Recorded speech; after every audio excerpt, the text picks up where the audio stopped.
Hello everyone, आज हम CBSE class 9th history chapter 3 Nazism and the rise of Hitler chapter पढ़ेंगे। तो चलो गाइज शुरू करते हैं।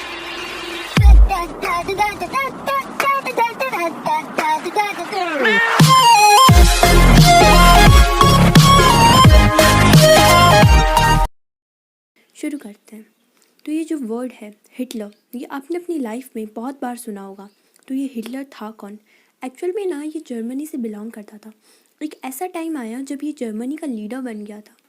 अब सबसे पहले हमारे माइंड में ये क्वेश्चन आता है कि यार इसे याद क्यों रखा जाता है? ऐसा इसने क्या किया था? इसने गैंशीडियल करवाया था। अब ये गैंशीडियल क्या है? Genocidal killing on large scale leading to destruction of large section of people, यानी उसने बहुत सारे लोगों को मरवाया था। किन लोगों को मरवाया था? उसने 6 मिलियन ज्यूज़ को मरवाया था, 2 लाख गैप्शियस को मरवाया था और 1 मिलियन से ज़्यादा पॉलिश सिविलियंस को मरवाया था। इसके साथ साथ उसने 17,000 जर्मन्स को भी मरवाया था। अब बहुत सारे बच्चों के मन में ये सवाल आ रहा होगा कि हिटलर तो जर्मनी से ही था, तो उसने जर्मन लोगों को क्यों मरवाया? मैं आपको बता दूं कि वो चाहता था कि जर्मनी को बहुत पावरफुल कंट्री बनाए, और एक कंट्री को पावरफुल तभी बनाया जा सकता है जब उस कंट्री के लोग पावरफुल हों। तो जितने भी फिजिकली और मेंटली डिसेबल्ड लोग थे जर्मनी में, उसने उन सबको मरवा दिया। 7,000 से ज़्यादा लोग जो मेंटली और फिजिकली डिसेबल्ड थे उनको मरवा दिया। तो उसने एक तरीके से क्राइम अगेंस्ट ह्यूमैनिटी करा। अब सबसे पहले हमारे माइंड में ये क्वेश्चन आता है कि यार क्यों करा उसने ऐसा? क्यों मरवाया इतने सारे लोगों को और कैसे मारा इतने सारे लोगों को? मैं आपको बता दूं कि हिटलर की एक पार्टी थी, पॉलिटिकल पार्टी थी, ठीक है, जिसका नाम था नाजी। ठीक है, तो नाजी के जो लोग होते थे वो क्या करते थे, जिन भी लोगों को मरवाना होता था कंसंट्रेशन कैंप में लेके जाते थे। एक जगह होती थी जहाँ पर लेके जाते थे और वहाँ पर एक जहरीली गैस छोड़ देते थे। वो सारे के सारे लोग जिनको मारने के लिए लाया गया था उनको मार दिया जाता था। ठीक है जी, तो आपको इससे ये भी समझ में आ गया होगा कि नाजिज़म क्या है। नाजी एक पार्टी थी और उस पार्टी के आइडियोलॉजी को फॉलो करने वाले, उस आइडियोलॉजी को यानी उस सोच को फॉलो करने वाले लोगों को नाजिज़म कहा जाता था, यानी उस सोच को, नाजी पार्टी की सोच को नाजिज़म कहा जाता था। ओके, सो अब हमें ये समझना है कि ये स्टोरी की स्टार्टिंग कहाँ से होती है, कि मतलब ये सब कुछ स्टार्ट कैसे हुआ, कैसे वो लीडर बना, कैसे इतने सारे लोगों को मरवाया। अब बिल्कुल हम स्टार्टिंग से शुरू करते हैं। अब देखो ये जो स्टोरी बिगिन होती है ना, वो होती है 1914 से। अब 1914 में ऐसा क्या हुआ था? 1914 में हुआ था जी वर्ल्ड वॉर। अब सबसे पहले तो ये वर्ल्ड वॉर का मतलब क्या होता है? जब दुनिया के बहुत सारे देश आपस में लड़ने लग जाएं तो उसको वर्ल्ड वॉर कहते हैं, और ये पहली बार हो रहा था इसलिए इसको वर्ल्ड वॉर फर्स्ट कहते हैं। ठीक है, अब क्वेश्चन वो ही आता है कि आपस में ये सारे के सारे देश क्यों लड़ने लग गए थे? इसके 2 रीज़न्स है। पहला रीज़न है कि बहुत सारी कंट्रीज़ जो थी वो अपना एरिया इंक्रीज करना चाहती थी, अपना एरिया बढ़ाना चाहती थी, इसलिए उसने साथ वाली कंट्री पे हमला कर दिया। और दूसरा है कि उसे रिसोर्सेज चाहिए थे, जैसे कि तेल वगैरह चाहिए था, तो उसने साथ वाली कंट्री पे हमला कर दिया जिसके पास रिसोर्सेज थे, तो इसे लड़ाई स्टार्ट हो गई। ऐसे ही बहुत सारे देश इन्वॉल्व हो गए, इसलिए इसे वर्ल्ड वॉर कहते थे। ठीक है जी, ये 1914 में स्टार्ट हुआ था और 1918 तक ये वर्ल्ड वॉर चला। ओके, अब वर्ल्ड वॉर में क्या हुआ था? जो वर्ल्ड वॉर था वो 2 पार्ट में बढ़ चुका था, 2 पावर्स में बढ़ चुका था। अकेले अकेले लड़ाई लड़ने में मज़ा थोड़ी आता है ना। तो ऐसे ही वर्ल्ड वॉर फर्स्ट में भी 2 गैंग बन गई। एक का नाम है एक्सिस पावर, जिसको सेंट्रल पावर भी बोला जाता है, और एक का नाम था एलाइज पावर, इसको एलाइड पावर भी बोला जाता है। ठीक है जी, कंफ्यूज मत होना अगर बाद में एलाइड यूज़ कर दूँ तो।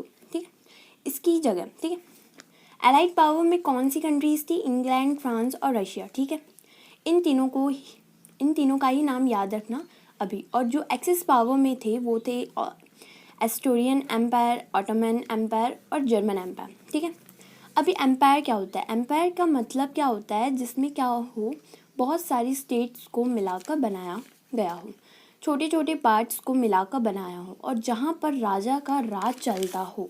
ठीक है, मोनार्च हो। तो इसका मतलब एक्सेस पावर में जितने भी थे, इसमें आप देख सकते हो सब में एम्पायर लगा हुआ है, यानी इन सब पे राजा रानी रूल करते थे। ओके, तो मैंने आपको बताया था कि जो हिटलर था वो जर्मनी से था, तो हमको जर्मनी के बारे में अच्छे से देखना है, जर्मन एम्पायर के बारे में अच्छे से देखना है। मैं आपको बता दूं, वैसे आएगा नहीं एग्ज़ाम में, जर्मनी के लीडर का जो नाम था वो किंग था मोनार। मोनार का जो था वो था कैजार वेलम सेकंड। ठीक है जी, अब देखो हुआ क्या, स्टार्टिंग एक्सिस पावर और एलाइज पावर के बीच में लड़ाई हुई 1914 में 1960 तक। जो है वो जर्मन एम्पायर बहुत अच्छे से लड़ रहा था, उसने तो फ्रांस और जर्मन के एरिया भी अपने अंडर में ले लिया था। पर अचानक से फिर क्या हुआ, 1917 के अंदर यूएस जो था वो एलाइज पावर में एंटर हो गया, यानी उसने एलाइज पावर को ज्वाइन कर लिया। यानी पहले उसमें इंग्लैंड, फ्रांस और रशिया थे, अब यूएस भी आ गया और एलाइज पावर बहुत ही ज़्यादा स्ट्रांग हो गई। इतनी ज़्यादा स्ट्रांग हो गई कि world war first allies power ही जीती। ठीक है, अब सबसे पहले तो ये देखेंगे हम कि first world war allies power जीत गई, और ये जर्मन एम्पायर, ऑटोमन एम्पायर और एस्टोरियन एम्पायर हैं, ये जब हारे, जब इन पे क्या इम्पैक्ट पड़ा, हम जर्मन एम्पायर के बारे में देखेंगे। ठीक है, अब देखो क्या हुआ। जैसे ही इम्पेरियल जर्मनी, यानी वो राजा रानी वाला सिस्टम, आपको पता है ना, राजा जो था हमारा कैजार वेलम, जब उसने देखा कि भैया हम तो हार गए, उसने क्या किया, उसने क्या कर दिया, एब्डिकेट कर दिया, यानी अपनी पोस्ट छोड़ दी। उसने अपनी पोस्ट छोड़ दी। उसने कहा कि मैं राजा नहीं हूँ, मेरे से तो कुछ हुआ ही नहीं, मैं तो बचा ही नहीं पाया अपने एम्पायर्स को, इसलिए उसने अपनी पोस्ट ही छोड़ दी। अब उसके बाद क्या हुआ, उससे पहले मैं आपको एक बात और बता दूं, यहाँ पर लिखा है एम्पायर, इसका मतलब ये नहीं है कि वहाँ पर कोई पॉलिटिकल पार्टी नहीं थी। जो कैजार वेलम था वो था ही, वो तो था ही, ठीक है, पर वहाँ पर बहुत सारी पॉलिटिकल पार्टीज़ भी थी। ठीक है, पर जो रूल था वो कैजार वेलम का ही चलता था। ठीक है जी, और जो पॉलिटिकल पार्टी थी वो बार बार जर्मन एम्पायर को, कैजार वेलम को, अपने किंग को बोलती थी अब मत लड़ो, ये मत करो, वो मत करो। ठीक है, मतलब बहुत नखरे लगाती थी जब ये वर्ल्ड वॉर चल रहा था तब। ठीक है, तो जैसे ही किंग के अपनी पोस्ट को छोड़ा ना, तो उसके बाद क्या हुआ, the abdication of emperor give an opportunity to parliamentary parties to recast polity.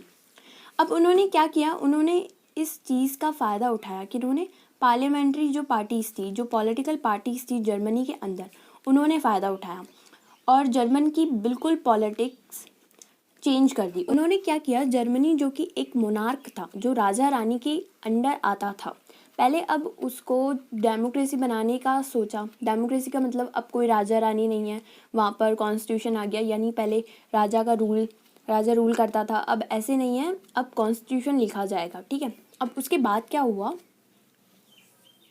एक मीटिंग बुलाई गई वेमार में। वेमार एक जगह का नाम है, ये जर्मनी के अंदर ही है। मीटिंग बुलाई गई और वहाँ पर क्या किया गया, कॉन्स्टिट्यूशन तय किया गया कि हमारा जो लॉ होगा वो कैसा होगा। ठीक है, और बहुत सारे डिप्यूटीज़ लोगों को इलेक्ट किया गया पार्लियामेंट के लिए। अब पार्लियामेंट में रूल्स और रेगुलेशंस को चलाने के लिए किन लोगों को तो चुनना ही पड़ेगा, तो उसको चुना गया। ठीक है, और मैं आपको बता दूं, जैसे हमारे इंडिया में जो पार्लियामेंट होती है उसको संसद बोला जाता है ना, तो जर्मन की जो पार्लियामेंट थी उसको रिक्सटैग बोला जाता था।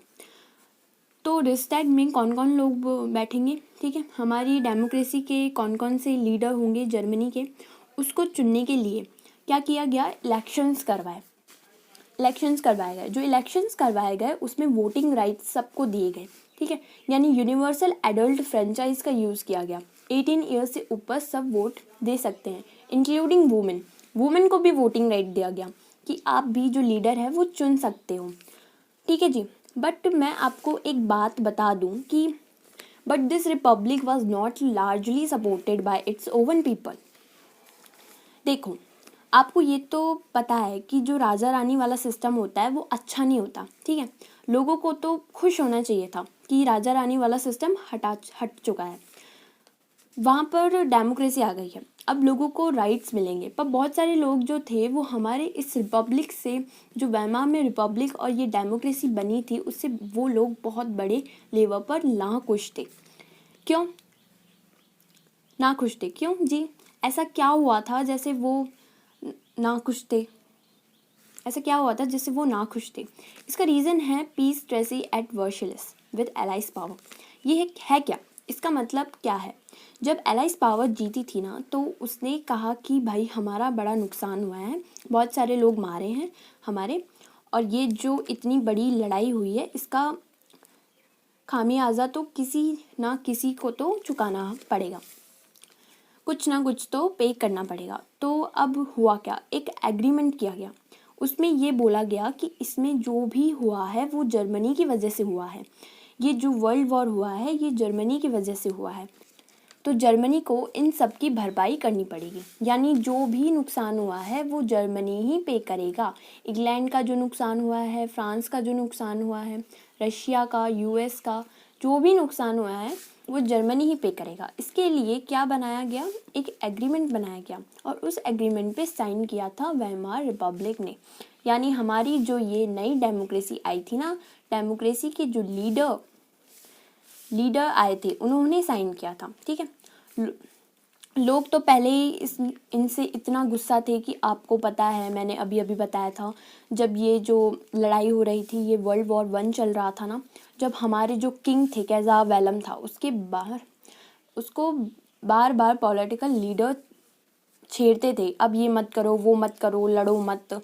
तो पहले ही लोग इनसे गुस्सा थे, और उसके बाद उन्होंने इस एग्रीमेंट पे साइन कर दिया। अब इस ट्रेडी पे क्या था जो लोग उस पर गुस्सा हो गए?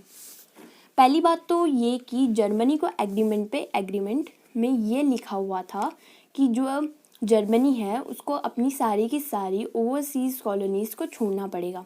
इसका मतलब जिन जिन कंट्रियों पर, जिन एरिया पर जर्मनी ने कब्जा कर रखा है, उन सबको छोड़ना पड़ेगा। और उसने अपने 1/10 पॉपुलेशन भी खोई। अब वो कैसे खोई? बहुत सारे लोग तो वॉर में मारे गए, और साथ में जिन एरिया को उसने छोड़ा था, कॉलोनीज़ को छोड़ा था, वहाँ पर भी उनके कुछ लोग रहते थे, उनको भी छोड़ना पड़ा। उसके साथ जर्मनी को अपनी 13 जो लैंड है वो देनी पड़ी। ठीक है, उसके बाद क्या हुआ, 75% ऑफ इट्स आयरन, यानी जितना आयरन प्रोडक्शन होता था जर्मनी के अंदर, उसको 75% और 25% ऑफ इट्स कूल वो किसको देना पड़ा? फ्रांस, पोलैंड, डेनमार्क और लिथुआनिया, और इन कंट्रीज़ को देना पड़ा जर्मनी को।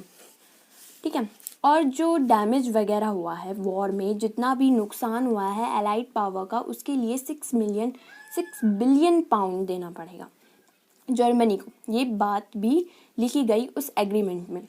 उसके अलावा ये बोला गया कि जर्मनी जो है वो डिमिलिटराइज्ड हो जाएगा, यानी अपनी टेरिटरी, यानी उसको जो बॉर्डर होता है ना, उसमें से अपनी सारी की सारी आर्मी हटा लेगा। अब ऐसा क्यों करा एलाइड पावर ने? ताकि जर्मनी को वीक किया जा सके। और एक और फ़ायदा उठाया उन्होंने, जर्मनी का एक एरिया था जहाँ पर बहुत ज़्यादा रिसोर्सेज थे, जिसको राइनलैंड बोला जाता था। ठीक है, उस पर भी कब्जा कर लिया एलाइड पावर ने 1920s के टाइम पे। ओके, क्लियर हो गई ये बात आपको? ठीक है, सो आगे बढ़ते हैं। ठीक है, many Germans held then Weimar republic responsible for not only the defeat in the war but the decrees at Versailles. मतलब जो जर्मन लोग थे, जो नॉर्मल जर्मन लोग थे, वो बहुत ज़्यादा रेस्पॉन्सिबल मानते थे। किसको वो मानते थे? वेइमार रिपब्लिक को, जो नई डेमोक्रेसी आई थी उसको रेस्पॉन्सिबल मानते थे, पॉलिटिकल लीडर को रेस्पॉन्सिबल मानते थे। क्यों? क्योंकि पहले तो तुमने वॉर में अड़ंगी लगाई हमारे को। कैज़ार वेलम तो जो भी कर रहे थे वो सही कर रहे थे अपने वॉर में। और ऐसा क्यों किया? क्यों उसको बोलते थे ये मत करो, वो मत करो? और दूसरी बात, आपने उस एग्रीमेंट पे साइन क्यों किया जिसमें इतनी सारे ख़राब पॉइंट लिखे हुए थे? लैंड देना पड़ेगा, ये देना पड़ेगा, वो देना पड़ेगा। आपने साइन ही क्यों करा? ये बात बोली गई। ठीक है, पर वेमार रिपब्लिक की तरफ से और जर्मनी के जो लीडर थे, जो पॉलिटिकल लीडर थे, जो कॉन्स्टिट्यूशन लेके आए थे, उन्होंने बोला कि हमारे पास और कोई चारा ही नहीं था, हम हार गए थे, तो हमको तो एग्रीमेंट पे साइन करना ही पड़ा। ठीक है, ये बात उन्होंने बोली, पर जो लोगों का गुस्सा था वो रुका नहीं। ठीक है, अब हम नेक्स्ट टॉपिक पढ़ेंगे। नेक्स्ट टॉपिक है the effects of the war, यानी वॉर का ये जो लड़ाई हुई थी, इसका लोगों की लाइफ पे क्या इफेक्ट पड़ा। किन की लाइफ पे? यूरोप की लोगों के लाइफ पे क्या इफेक्ट पड़ा, मैं आपको बताती हूँ। The war had devastating impact on the entire continent both psychologically and financially. मतलब पैसों का नुकसान हुआ, वो तो हुआ ही, लोगों के माइंड में भी डर बैठ गया कि यार कभी भी लड़ाई हो सकती है, खून खराबा एक होता है ना, कि एक डर का माहौल आ गया लोगों के माइंड में। अब कॉन्टिनेंट लिखा है, कॉन्टिनेंट आपको पता है ना, जर्मनी कहाँ है? जर्मनी यूरोप कॉन्टिनेंट में। और जो मेनली लड़ाई हुई थी वो वर्ल्ड वॉर फर्स्ट हुआ था, वो पूरा का पूरा यूरोप कॉन्टिनेंट की कंट्रियों के बीच में ही हुआ था, तो सबसे ज़्यादा इम्पैक्ट यूरोप पे ही पड़ा। ठीक है, एक टाइम ऐसा था जब जो यूरोप था वो दूसरों को उधार देता था। ठीक है, वो दूसरों को पैसे देता था, पर अब उसको खुद को पैसे की ज़रूरत पड़ती है। ठीक है जी, अब आगे क्या हुआ, और अब लोगों का गुस्सा, जो नॉर्मल लोग थे उनका गुस्सा इतना बढ़ गया था कि जो भी बंदा दिख जाता पॉलिटिकल पार्टी को सपोर्ट करते हुए, जैसे कि सोशलिस्ट थे, कैथोलिक्स थे, डेमोक्रेट्स थे, जो लोग पॉलिटिकल पार्टी का सपोर्ट करते थे, खुल्लम खुल्ला मारा जाता था। मतलब जो पॉलिटिकल पार्टी का सपोर्ट करते थे उनको खुल्लम खुल्ला मार दिया जाता था, अटैक किया जाता था। जो भी कंजर्वेटिव्स लोग थे जिनका मानना था कि किंग ही अच्छा था, ये जो पॉलिटिकल पार्टी है, ये वेमार रिपब्लिक है, ये बिल्कुल भी अच्छा नहीं है, वो क्या करते थे, ये जो सोशलिस्ट, कैथोलिक्स और डेमोक्रेट्स जहाँ मिल जाते थे ना, उनको चिढ़ाते थे, नवंबर क्रिमिनल्स बोलते थे। अब ये नवंबर क्रिमिनल्स क्यों बोलते थे, मैं आपको बता दूं, जब वर्ल्ड वॉर एंड हुआ था ना, जिसमें जो जर्मनी है वो हारा था, वो वर्ल्ड वॉर नवंबर में ही एंड हुआ था, यानी डिफीट जो हुई थी जर्मन की वो नवंबर में हुई थी। तो इसलिए नवंबर क्रिमिनल्स कह के सोशलिस्ट, कैथोलिक्स और डेमोक्रेट्स को चिढ़ाया जाता था। देखो जी, आप ही की वजह से हमें ये दिन देखना पड़ रहा है, अगर आप ऐसा नहीं करते वॉर में तो कभी भी हम हारते ना, और साथ में अपने एग्रीमेंट पे भी साइन कर दिया। फिर क्या हुआ, the first world war left a deep impact on European society. मैं आपको बता ही चुकी हूँ, यूरोपियन सोसाइटी का बहुत नुकसान हो गया था, बहुत बुरा हो गया था, बहुत ज़्यादा ही इम्पैक्ट हो गया था पूरी की पूरी यूरोपियन सोसाइटी पे, लोगों के माइंड पे बहुत ज़्यादा इफेक्ट हो गया था। ठीक है, soldiers came to be above civilians. Soldiers जो थे, जो सैनिक थे, उनको सिविलियंस यानी नॉर्मल लोगों से बहुत अच्छा समझा जाने लगा। क्यों समझा जाने लगा? क्योंकि उन्होंने ये वॉर लड़ी थी, माना जाने लगा कि भाई यही है जिनकी वजह से आज हम जिंदा हैं। ठीक है, ट्रेंच लाइफ ग्लोरीफाइड। अब ये ट्रेंच का मतलब क्या होता है? ट्रेंच मतलब वो नहीं होता, जैसे कोई शोल्जर होता है, आपको पिक्चर में दिख रहा होगा, जो शोल्जर होता है वो क्या करता है, ट्रेंच यानी जो नीचे वाला एरिया होता है, सुरंग होती है, उसमें रहता है। तो उस लाइफ को बहुत ही ग्लोरीफाइड किया गया। देखो जी, ये हमारा शोल्जर है, हमारी जान की रक्षा करता है, और ये कितना इम्पोर्टेंट है, ये हमारे लिए, ये हमारे लिए मर रहे हैं, ये हमारे लिए कितना कुछ सह रहे हैं, ये उनको बिल्कुल ही, मतलब ये तो मैं तो ये कहूँगी कि भगवान ही बना दिया गया। क्योंकि एक अच्छी बात भी थी, पर जो रियलिटी थी वो अलग थी। जो सोल्जर्स थे उनको दिन ब दिन खून देखना पड़ता था, इतने सारे लोग मर रहे थे, उनको देखना पड़ रहा था, अपने दोस्तों को खोना पड़ रहा था उनको। ठीक है, समझ रहे हो ना? तो जब वर्ल्ड वॉर हो रहा था, जब बहुत बुरा हुआ सोल्जर्स के साथ, उनकी लाइफ को ग्लोरीफाइड तो किया गया, पर साथ में सबको पता था कि रियलिटी क्या है, क्योंकि जो सोल्जर्स थे उनकी हालत बहुत ज़्यादा बुरी थी, उनके साथ बहुत बुरा हो रहा था। अब आगे क्या हुआ, पॉलिटिशियंस वगैरह जो थे और पब्लिसिस्ट जो थी वो क्या करते थे, ज़्यादा इम्पैक्ट डालते थे ताकि लोगों को एग्रेसिव, स्ट्रॉन्ग और मैजुलाइंस बनाया जा सके। मतलब वो लोगों को गुस्सेदार बनाना चाहते थे, मतलब वो चाहते थे कि लोगों में गुस्सा भड़के, क्योंकि अगर आप गुस्सा भड़काओगे लोगों के मन में तो क्या होगा, जो लोग हैं वो लड़ने के लिए उतारू रहेंगे और आर्मी ज्वाइन करेंगे। और वर्ल्ड वॉर में तो सारी कंट्रियों ये ही चाहती थी कि ज़्यादा से ज़्यादा लोग आर्मी को ज्वाइन करें, ठीक है। Aggressive war, propaganda and national honor occupied center stage in the public sphere। यानी बहुत सारे लोग जो थे इस भड़कावे में आ भी रहे थे कि यार हमें इन कंट्रीज़ को जवाब देना है। देखो जर्मनी हार तो गई थी, बट अभी भी लोगों के मन में गुस्सा था। जैसे कि हमारी कंट्री में कुछ हो जाता है तो लोगों के मन में गुस्सा होता है ना, वैसे ही गुस्सा जो था अब जर्मनी के लोगों में भी आ गया है कि यार अब देखो हमारे साथ बुरा तो हो गया पर हम इसको बदला ज़रूर लेंगे। उसको साथ उनका वेइमार रिपब्लिक पे भी गुस्सा था, ठीक है। और इसी वजह से कंजर्वेटिव डिक्टेटरशिप थी ना, वो ग्रो हो रही थी। इसका मतलब क्या है, जो लोग थे उनके मन में आ चुका था कि यार कि ये जो डेमोक्रेसी है ना वो अच्छी नहीं है। वो चाहते थे ऐसा लीडर जो क्या कर सके, उनको लीड कर सके, ठीक है। और यहीं पर ही हिटलर की एंट्री होगी, ठीक है। मैं आपको बताऊंगी। और जो आइडिया था डेमोक्रेसी का उसको फेरगिल माना जाने लगा। बहुत सारे लोगों को लग रहा था कि ये जो डेमोक्रेसी है वो ज़्यादा टाइम तक नहीं चल पाएगी, ठीक है। इंस्टेबिलिटी आ गई थी लोगों में, ठीक है जी। तो इसी तरह से हमारा ये फर्स्ट पार्ट ख़त्म होता है। अब मैं आपसे मिलूँगी अपने नेक्स्ट पार्ट में। So thank you so much guys for watching the video.